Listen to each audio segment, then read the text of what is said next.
salmonella, and probable tales of survival. Thanks to Dashlane for sponsoring this video.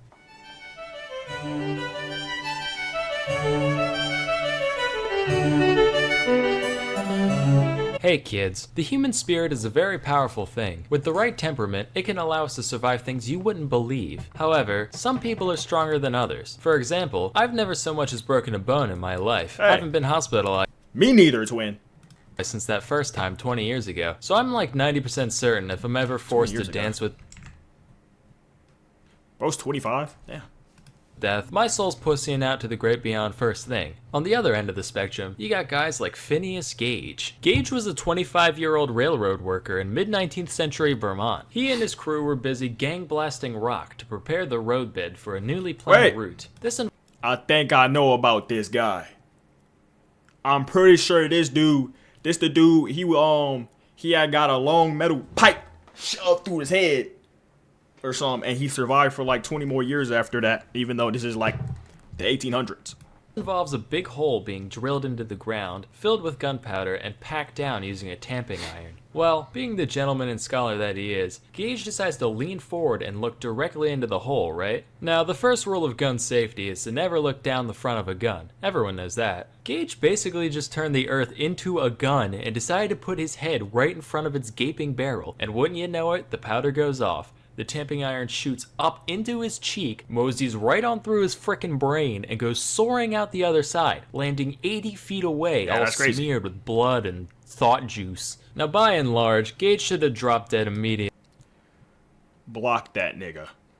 Gage should have dropped dead immediately and been thrown into a ravine for his blatant disregard for OSHA regulations, and that would have been the end of it. But I guess Shiva Gautama Christ-chan, the one true god, decided Gage still had unfinished business down here on Shit Outta Luck 3, because after a few minutes of twitching on the ground, he got up, looked around, and thought, well, now's a good time as any for my yearly checkup. According to the doctor he went to, while Gage was retelling the story of what happened... There is no way he just got up and walked to the doctor.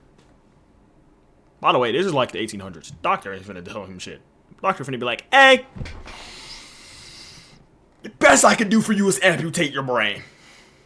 Yeah, that's the best we can do for you, champ. Goofball.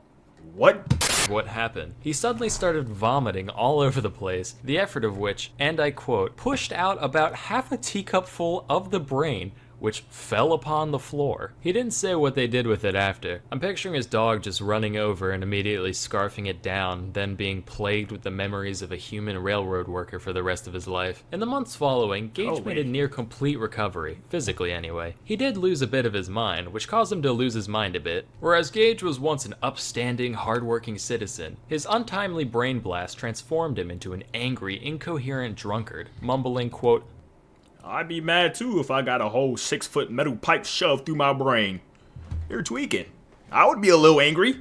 The grossest profanity whenever he deemed fit, and showing little to no regard for human life whatsoever. Naturally, he was fired from his job at the railroad, so Gage ended up wandering the earth, earning money any way he could. For a while, he hung out at Barnum's American Museum in New York City, basically making an exhibit of himself, standing there with a tamping iron like, hi, this went through my brain. Bye! He later had a stint as a farmhand in California and a stagecoach driver in Chile, which, I don't know who let the guy with severe brain trauma and no depth perception drive a vehicle, but whatever. Over time, he actually became a lot more functional, until finally, 10 years later, when his brain remembered, oh yeah, I shouldn't exist, leading to Gage having a bunch of seizures and dying at age 36. A similar story happened with one Ron Hunt in 2003. He was an American construction worker who was drilling a hole above his head, when the ladder he was standing on decided to give way, leading to Hunt landing I was genuinely just finna say, is this thing finna go through his brain?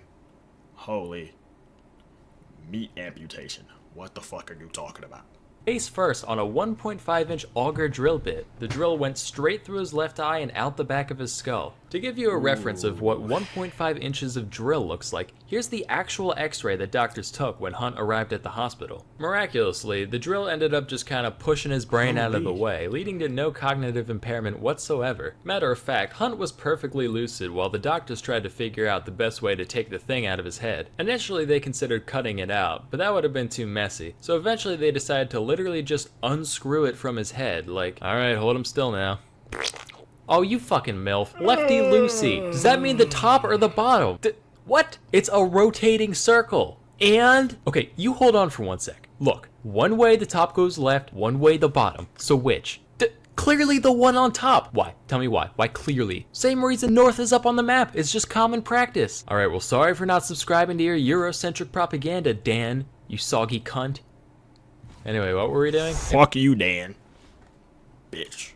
If you think Hunt was just a little too lucky with his incident, don't worry. According to Snopes, he was self-employed and didn't have insurance, so while the accident didn't ruin his life, you can sleep easy knowing that hundreds of thousands of dollars of medical bills and rehabilitation costs probably did. Our next tale revolves around Greg Rasmussen, a British-born animal conservationist who was studying wildlife in Zimbabwe. I swear, if one of those antlers go through his body or his brain.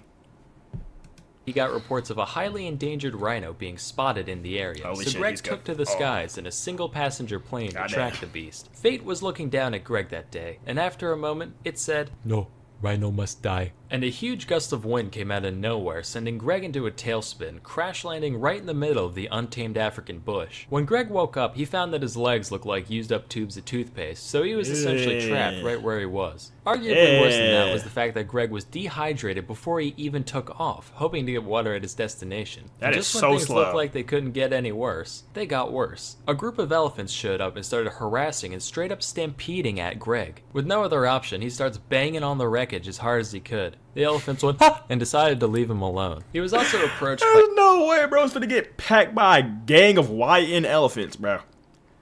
Imagine elephants pull up on you, right? And they just start... Big elephant gang. Elephant gang, you on my turf. You on my turf. Big elephant tusk. I'm letting them have it, bro. Can I have some money? No!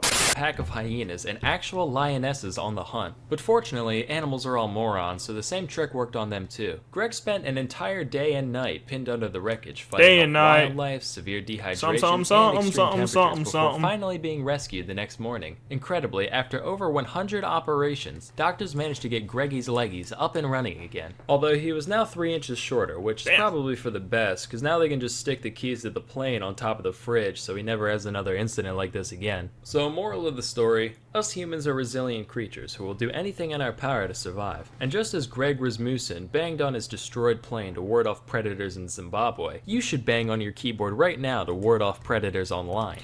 Alright. NordVPN! No, I'm joking. W video, Mr. Shamonella. Yep,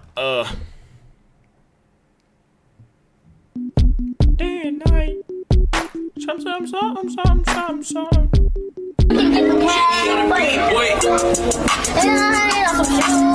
Hey.